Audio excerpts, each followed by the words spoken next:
Welcome into another episode of Locked On Phillies, and the Phils made a major move with Aaron Nola going on the injured list. I think it's just about the only thing they could have done. We'll talk about it on today's episode.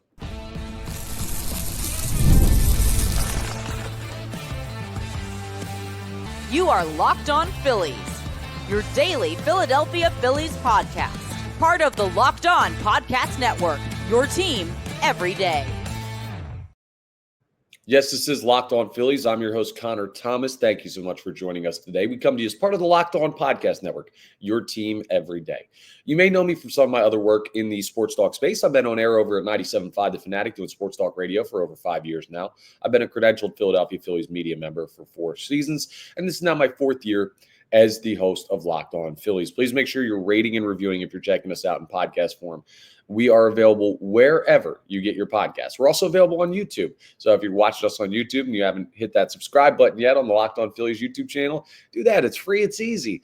And it gets you notifications when new episodes are posted. Today's episode is brought to you by FanDuel. Right now, new customers can get $200 in bonus bets when your first $5 bet wins. In today's episode, we're going to talk about the huge comeback win in Game 1 against the Pittsburgh Pirates last night. The approach by the Phillies at the plate, awesome. Ranger Suarez, great again. And we're going to take a look ahead at the final 2 games of the series over the weekend with Paul Skenes throwing on Sunday.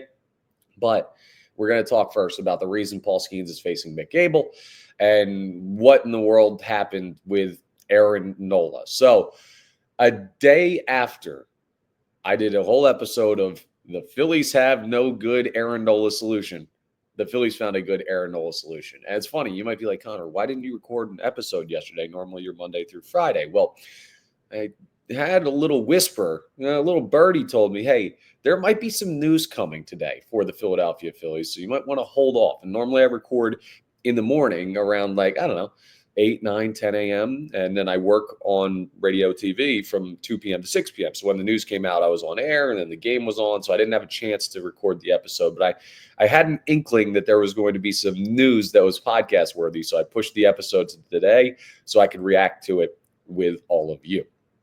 And this is surprising to me because there was only one possible solution to the Aaron Nola conundrum, right? He was, and we laid this out in yesterday's episode, not throwing well. You cannot trade him. You cannot release him. You cannot just send him down. You cannot move him to the bullpen, and skipping a start opens a can of worms because if you put Taijuan Walker in that spot and he throws well, then you're in a question of what do you do? Does Nola just sit there if Walker continues to throw well? So the only possible solution was an injured list stint. Now, Aaron Nola said after his start against the Cleveland Guardians, where he gave up 9 earned, St. Louis Cardinals, where he gave up 9 earned, that he felt fine.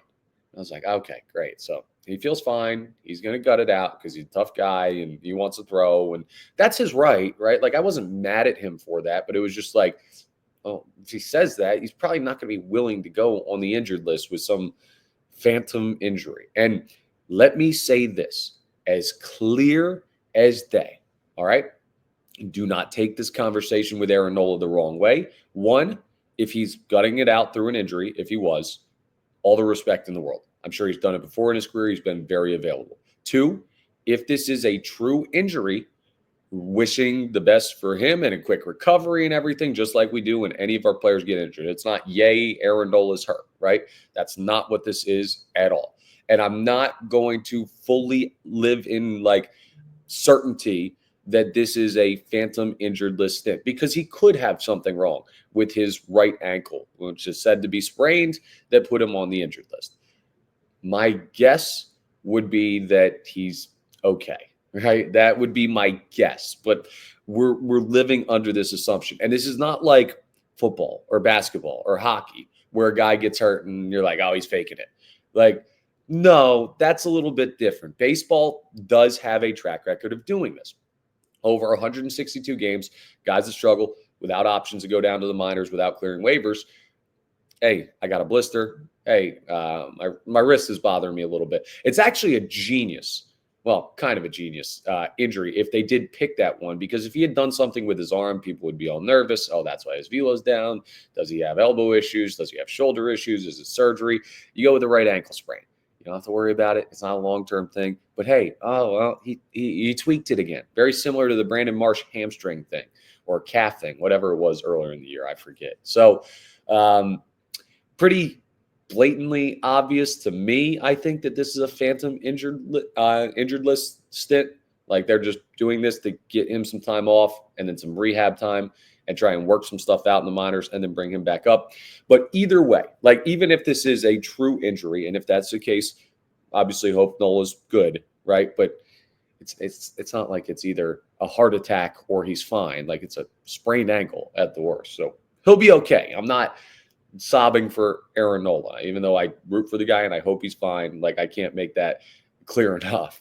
Why this works though is because now you can take your time with getting him all set up. And how the Phillies react to it is they're going to have Mick Abel come up and make his major league debut Sunday at Citizens Bank Park against Paul Skenes in the pitching matchup. Now, I know they're not like he's not hitting off Skenes, but still, that's got to be a surreal moment for the kid. People forget, but like Mick Abel was in the same conversation as Andrew Painter, as was Griff Pagari like a couple years back. Now, Painter has obviously excelled to a new height and has been at that new height for a while, but Mick Abel is a serviceable minor leaguer, and we'll see. Maybe he can turn himself into trade bait for the deadline. That would be really, really helpful because there's not really a spot in the rotation for him. Maybe he'll stay up and be a bullpen guy. I don't know. But Mick Abel will throw Sunday. And then in Nola's next start, scheduled start, which is against Colorado Rockies, it will be Taijuan Walker throwing. Now, it's Taijuan Walker. I'm not acting like, oh, the cavalry's here. We've got Taijuan back in the rotation. But I would take Taijuan Walker over Aaron Nola right now, the way Nola's been throwing it. And if he is indeed hurt, like you got to get healthy. So this is the solution that the Phillies needed. I could not do, right? Like I was ready to grit my teeth and bear it and say, every fifth day when Nola throws, we're just going to have to be like, yeah, scheduled loss. Word to Doc Rivers. But luckily we don't have to do that. And that's good. I don't know if it was the Phillies convincing Nola to do this. I don't know if it was Nola swallowing his pride and saying, yeah, ankles kind of bother me. Just do it. I don't know if it's a legitimate injury, but whatever the case may be, the Phillies rotation has now gotten out from under the Aaron Nola situation for the time being. And maybe this is just what he needed. And maybe he will come back and maybe he will be fine. Now, what this doesn't mean is automatically Nola's fixed, right?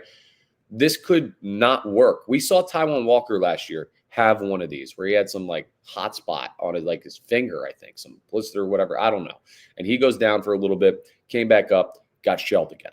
So it's not a guarantee fix all, Nola's going to be fine type of situation, but it is better than the alternative, which is go get shelled at the major league level, lose your team a game every 5 days. Confidence drops even more. Find your way out of it. Maybe you do, maybe you don't. Like, that's not ideal. The best case scenario for the Phillies, funny enough, is that Aaron Nola is actually hurt, right? Like, that is the best case scenario because that explains why he had such a bad performance to start the year. 9 games, 1-7, most losses in baseball, 6.16 ERA. Like, not that they want their player to be injured, but like that's the best. It's not, hey, phantom injury, and he's trying to figure out if he's washed or not. It's legitimately my ankle hurts. And he said it was non-baseball related too, how he did it. Like very, very sketchy reports around this from Aaron Nola. But if he is indeed injured, well, that's simple, right? Just get him healthy. It takes time. You could roll that over and feel pretty darn good about that. And then you're going to be in a situation where, okay, Aaron Nola, we're rolling, right? We're back to the old Aaron Nola, you hope. So ideally, that's what you look for with this rehab stint from Aaron Nola that's going to be coming once he gets healthy. It's 15-day injured, retro to 5/15. So that would mean the rest of the month, you're probably not going to see Aaron Nola at the major league level. He'll miss a couple of starts. And we'll see if he starts to work his way back down there in the minors. But this is what had to happen. And the Phillies, like I said, with Taijuan Walker, like I said when we discussed Andrew Painter, like I said when we discussed struggles of Ranger Suarez and Nola most recently, the starting rotation is their strength. they're going to be just fine. They have a lot of depth. They'll call Painter up at some point. They have Walker. They have 4 really, really high-end guys at the front of the rotation. So you feel pretty darn good that they're going to be able to get the job done in his absence. And actually, this puts the team in a better spot without having to worry about that. So Phillies are better off for the Aaron Nola situation. They made the right decision. This is what good, smart teams do. Good, smart players, not prideful players, do what's best for the team. Seems like Aaron Nola's biting the bullet right now. And hopefully we all come out better for it. Now, the Phillies, they came out better out of last night's game against the Pittsburgh Pirates. And they were in a sketchy spot for a little bit. The Aaron Nola news was the big news of the day. But we got to talk about last night's game because, my goodness, those fighting Phils, man, they just don't give up in extras against bullpens. And they're pretty darn good. They are not the team you want your bullpen facing right now. We'll talk about how they got it done in the series opener with the Pirates as we continue today's episode. Let's talk about FanDuel first, though, because the NBA playoffs, they're in full swing. Conference finals are rolling. We've got Indiana and New York on the Eastern Conference side. And on the Western Conference side, Minnesota is awaiting the winner of a Game 7. Denver, Oklahoma City. That series going back to the Thunder's arena. Maybe look at the Thunder. Hey, home court, Game 7, young, fun team, MVP showdown. There's a lot of great stuff to bet on, and FanDuel makes it easy to stay in the game before tip-off and live with player props, performance trends, and same-game parlays. Fans have more ways than ever to play smart and win big. Which players are showing up in the biggest moments? Is it going to be Shea in Game 7? Is it going to be the Joker? I don't know, but you can make your bets there. And if you're new to FanDuel, well, it's the perfect time to sign up. You head to FanDuel.com. You place your first $5 bet. And if it wins, you're going to get $200 in bonus bets. You can use that to make other bets. Make every moment more with FanDuel, the official sports betting partner of the NBA. Check out our friends over at FanDuel. All right, let's move on to a recap of last night's game because the Phillies, they just put together some big at-bats when it mattered most. They went 8-4 over the Pittsburgh Pirates. They were down 3-1 in the bottom of the 7th. And it was great because you saw Ranger Suarez sitting there on the bench, who had made a great start, go 7 innings, and did give up a 2-run home run, right? But when you look at that and you say, okay, or was it a 3-run home run? It might have been a 3-run home run, actually. Gives up. That was like his only bad pitch of the night, though, was the bomb that he gave up. And then you feel bad for him because it's like, man, he might get the loss. The Phillies did not give him run support. They only had 1 run to that point. Andrew Haney was kind of getting barreled up, who started for the Pirates, but the Phillies just couldn't seem to, like, they were just missing it. And then they were hitting the ball hard, but it's just like right at somebody or just doesn't get out of the ballpark. And you kind of felt like, okay, the Phillies might be getting to this guy. And then the Pirates go to the pad. And my thought was, I wish Haney was still in this game. Felt like they were starting to see him well. I forgot, and this is on me, that the Philadelphia Phillies see bullpens pretty well as well. So they're down 3-1, and they end up scoring 4 runs in the 7th inning with only 1 hit. Just walk, hit by pitch, walk, like fly out. Like it was such anti-Philadelphia Phillies baseball. And this is what I said all year, and I've been on this, and you need to jump on the train with me. Get on this train before the postseason gets here. We have plenty of time, but like it's going to become more of a narrative.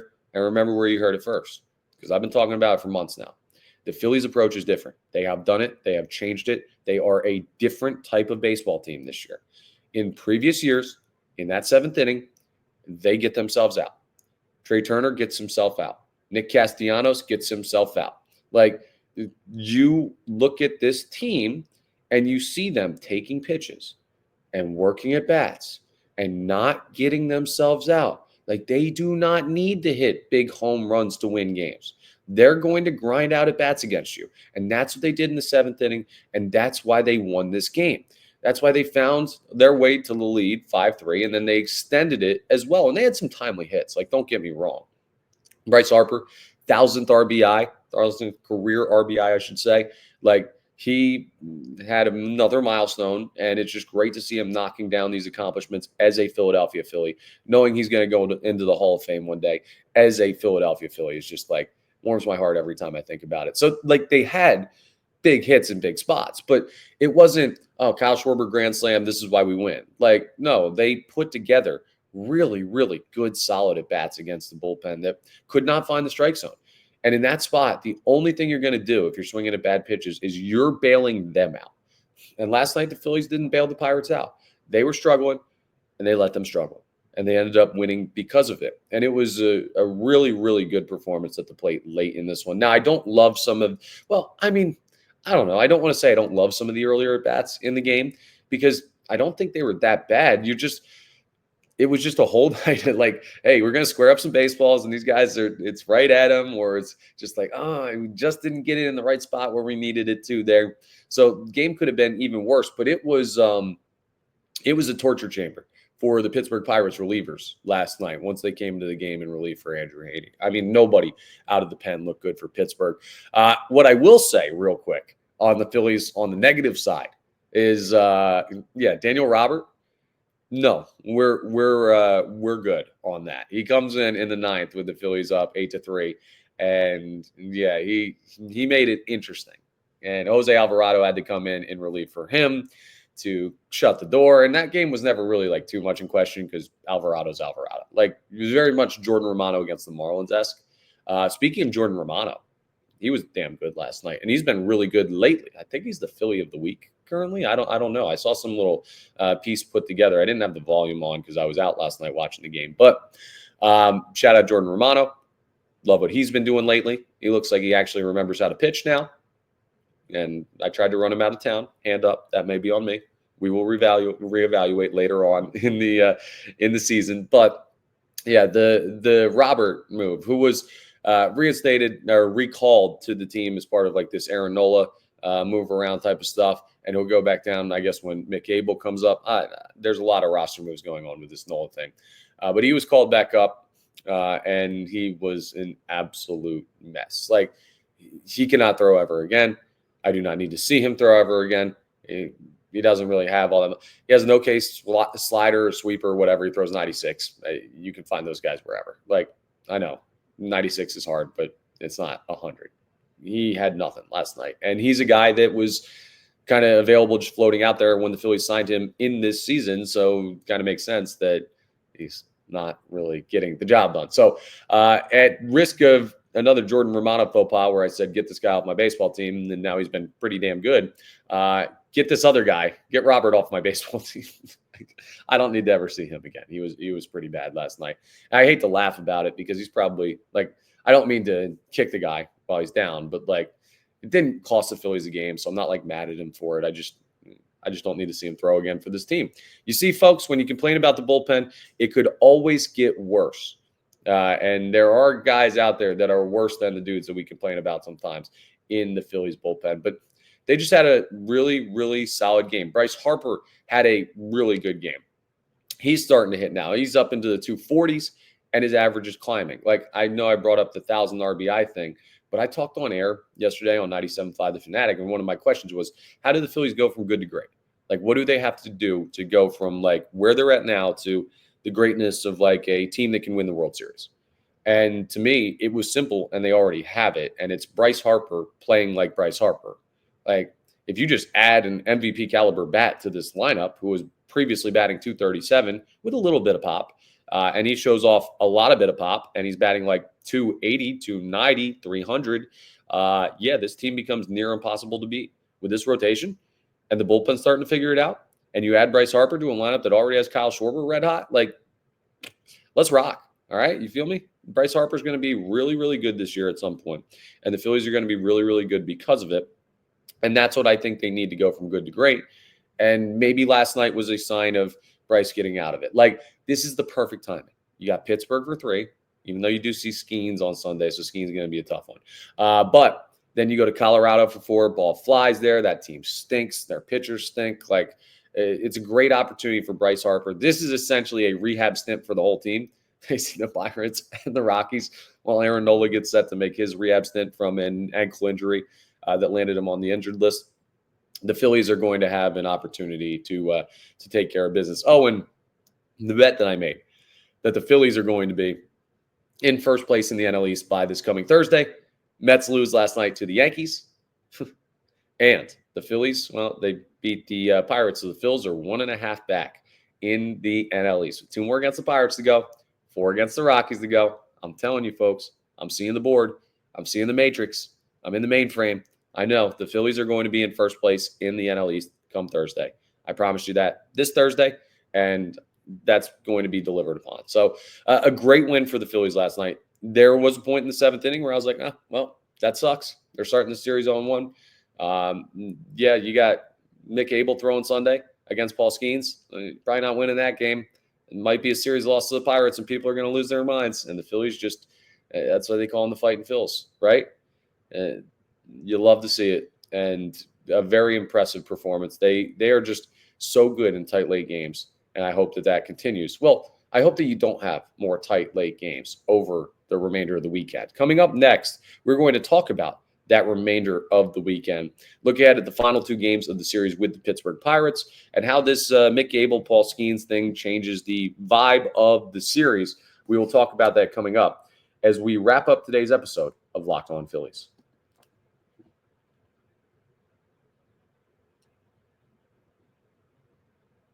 All right, so the Phillies will take on the Pirates tonight, 6:05, so a little bit earlier. Hopefully no rain delay either. I'd be remiss if I did this whole episode without bringing up the rain delay. We will just bear with me for a second.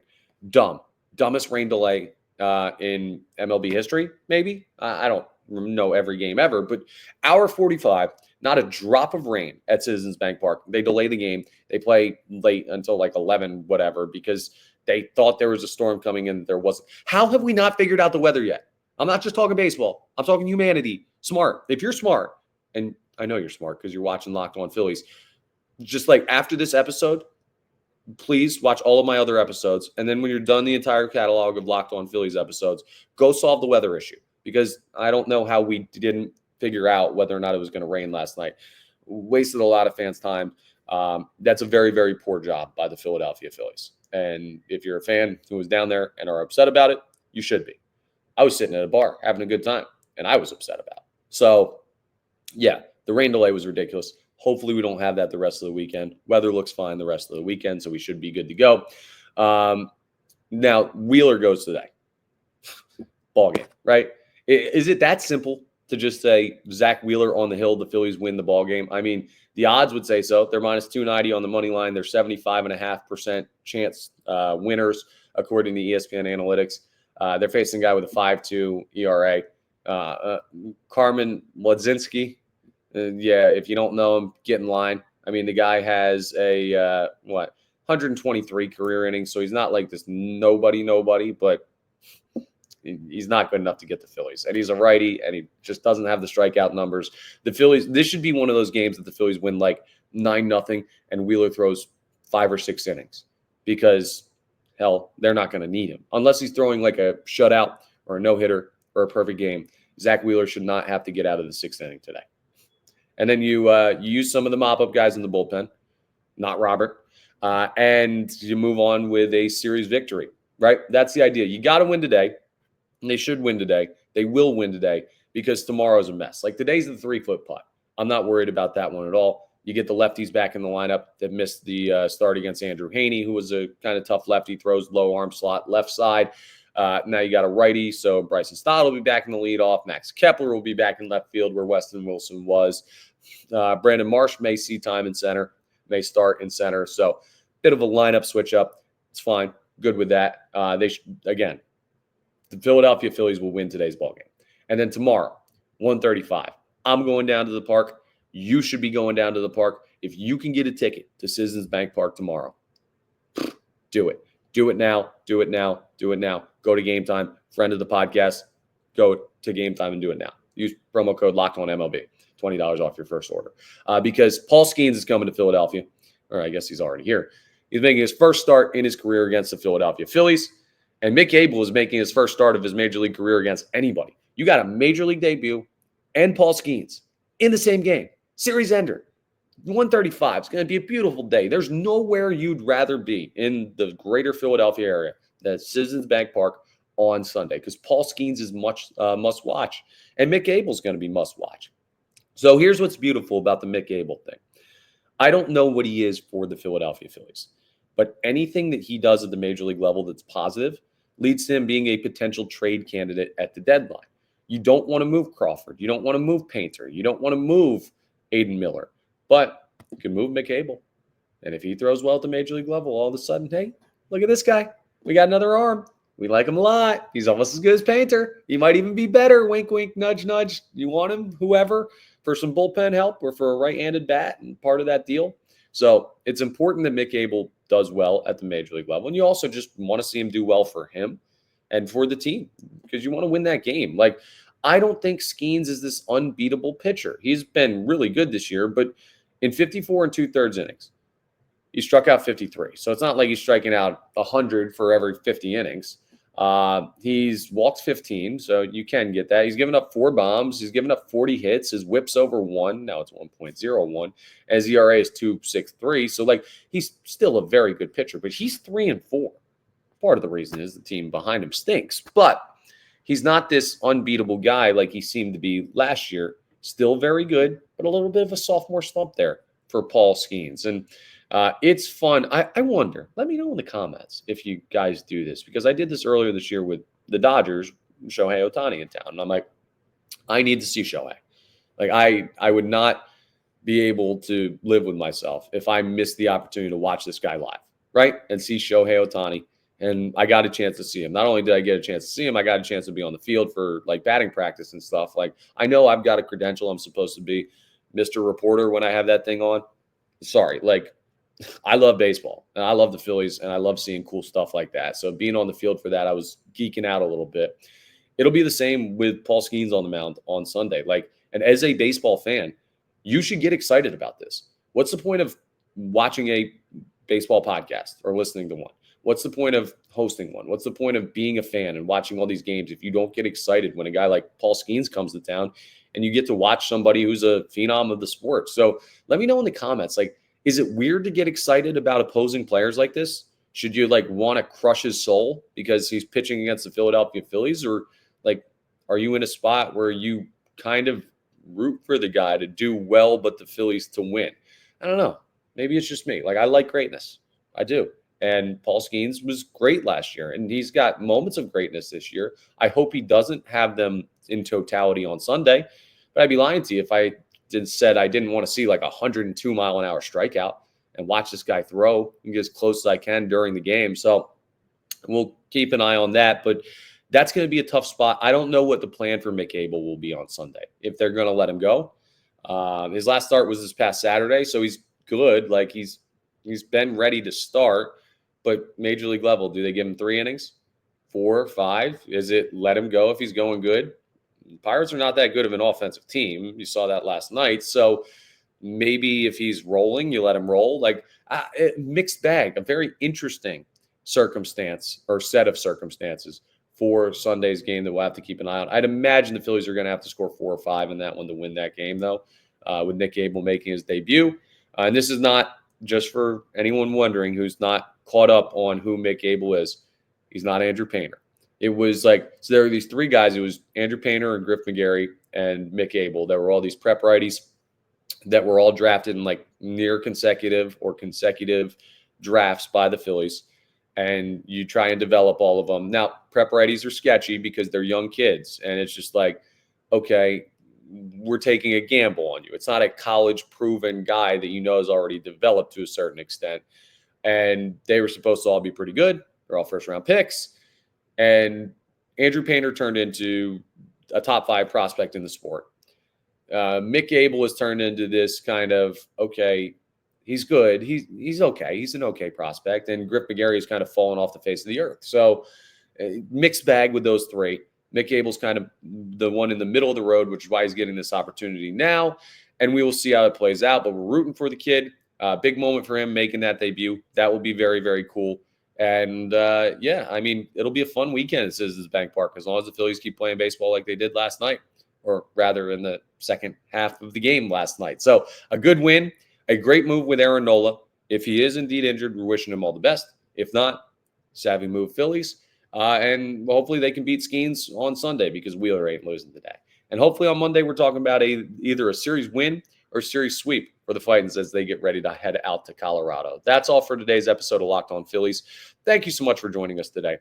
We come to you as part of the Locked On Podcast Network, your team every day. Please make sure you're rating, reviewing, subscribing to the YouTube, all that great stuff that really, really helps us out here on Locked On Phillies. I appreciate it. Getting closer every day to 5,000 subscribers on the YouTube. So I appreciate you all very, very much. You enjoy your weekend, and I'll talk to you Monday on the next episode of Locked On Phillies.